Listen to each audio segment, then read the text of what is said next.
viewer of Look North over the years, you may be familiar with the story of Marilyn Baldwin. She's campaigned tirelessly to protect vulnerable people from, well, what amounts to fake competitions. Her mother, Jessica, continued to send money and fill out forms in the hope of being considered for a cash reward that never, of course, materialised. Well, in her latest move, she and a fellow campaigner tried to confront the company that mails these competitions to us, the public. We interviewed them this afternoon. Then, first of all, here's Amanda Harper. Overseas lotteries claiming you've won thousands of pounds are costing pensioners here their life savings. And do you think this you've won on this one? I know I've won it. How sure are you? I'm 100% sure with it.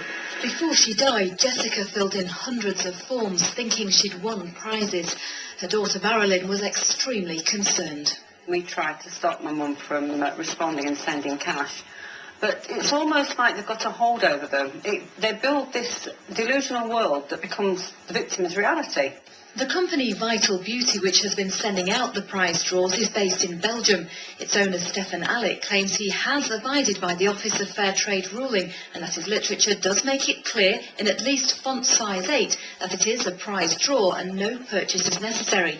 But still, the letters seen here do suggest that the recipient must place an order to claim their prize. The mail handling agent, which processes millions of pounds on behalf of Vital Beauty in the UK, is traced here to Hampshire. I've come to claim my father's prize. Look, this is here. Can you look, say Winner of a super prize cheque, and it's been delivery within 48 hours, but we've not had it, so we've just come. You've been selected to winner of a super claim today. One of the amounts is concerned. That's an absolute certainty. So one of these amounts is. So who do we see about collecting our prize? Nobody here. Nobody from Emery was willing to be interviewed, but they did say that they were just a mail handling company and had nothing to do with prize promises. Marilyn has set up a website now to help other victims and doesn't want people to go through what her family have suffered. Well, Marilyn, Alison, two formidable ladies. A sense of achievement after that confrontation? Yes, definitely. I mean, we've highlighted what's happening and that these mailings are going around telling people they've won large amounts of money. So I think we've got the message out that, you know, be on your guard and look out for these things dropping through your letterbox. By the time your mum died, she was completely wrapped up in this world of letters and receiving them, and even though you were saying, Mum, please don't. Yes.